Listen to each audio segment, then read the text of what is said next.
This week, guys, I've been thinking about Ernest Becker, who you may or may not be familiar with, listeners.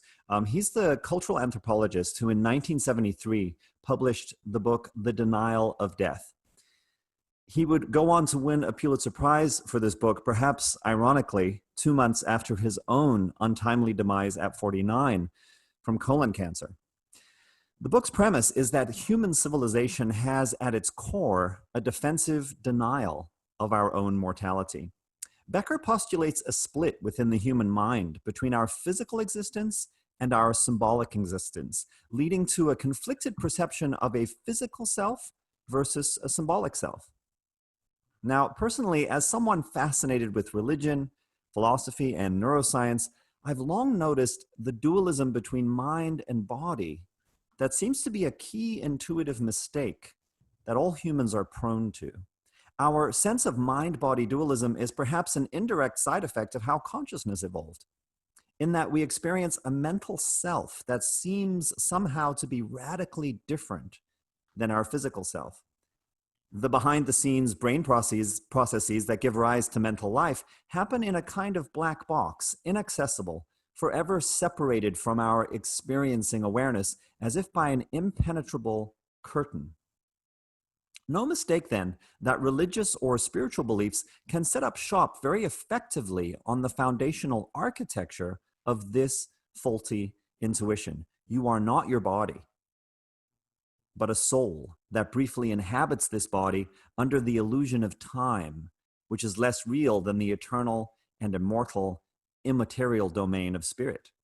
Very familiar, right? Turns out this definitional human intuition goes back quite far. I learned from friend of the podcast, Joseph Campbell, the singular mythology scholar, that humans began burying their dead around 100 to 110,000 years ago. Accompanying these burial rituals are early forms of mythology about what happens after death, both to us and to the animals we kill to eat. The cave bear cults of the same period, like those found at Drachenloch in the Swiss Alps, appear to be organized around belief in a great bear spirit, to whom the Neanderthals made offerings, both in gratitude, but also to ask forgiveness for killing his children. Perhaps our brain's evolving self-awareness, empathy, and growing capacity to remember the past and imagine the future created guilt and survival anxiety that needed this early form of ritual soothing. We honored the animals we killed to survive, in the hopes that this would mean they continued showing up from their mysterious immaterial source. We're sorry we killed your kids. Please send more. We're hungry. So too, in burying our own, we could honor our fallen comrades, both experientially convinced and emotionally reassured that some essential spirit essence lives on after the body has fallen. Now, you may wonder, what does this have to do with ableism and conspirituality? Well, one recurrent theme from the earliest forms of myth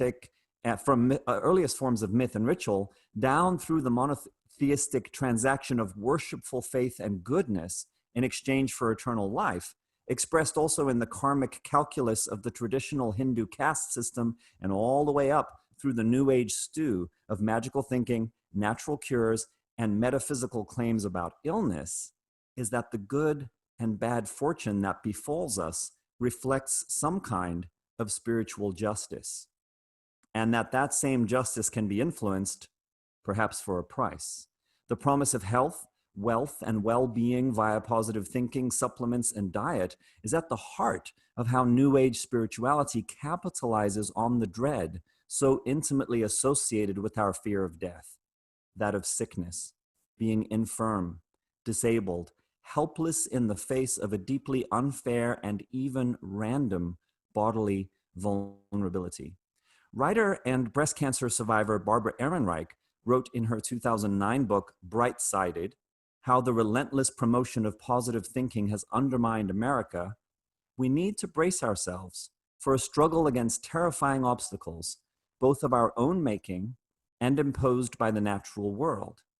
And the first step is to recover from the mass delusion that is positive thinking. Perhaps it is the New Age version of praying to a giant bear skull on a stone altar to intone that fear is the real virus and the actual virus is an illusion, as Christian Science founder Mary Baker Eddy and her descendants have assured us, resting in the divine perfection of the mind of God, no disease can touch us. Here lives Christiane Northrup's conviction that masks are merely to muzzle us and freedom from life-saving vaccines is the single issue that spiritually awakened voters should care about. No need for fact-based fear or the kind of compassionate concern for others that should be at the heart of sincere awareness practice.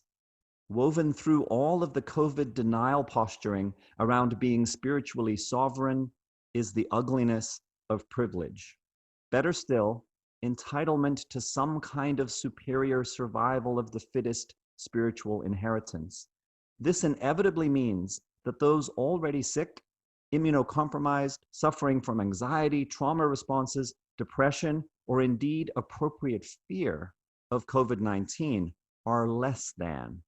Let's just call them lower vibration people. Scratch the surface on this victim-blaming attitude and we find a caste system that locates the signs of spiritual accomplishment in wealth, beauty, fitness, being thin, and exhibiting a youthful able-bodiedness that can shrug off anything that would make a lower vibe person sick. When Mickey Willis says in a social media video after the release of Plandemic, looking into the camera with steely, earnest eyes, "I am ready to die," we could mistake this for being okay with death and embodied vulnerability. But this is not that. In Ernest Becker's Denial of Death, there's a chapter titled "The Spell Cast by Persons," about group psychology that unpacks how charismatic leaders persuade followers to cross previously taboo lines. He says, there are leaders who seduce us through the infectiousness of the unconflicted person. We admire their equanimity where we feel shame and humiliation. The leader wipes out fear and permits everyone to feel omnipotent.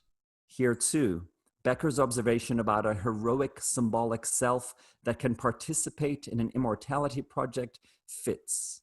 This uber self that is defiant and brave in the face of an abstract enemy has always been a motif of propaganda that dissociates us from appropriate fear, empathy, and sober existential honesty. Of course, this abstract idealized self is an attempt to hide our physical selves who always live in the same reality as viruses, genetics, trauma, cancer, autoimmune conditions, and disability.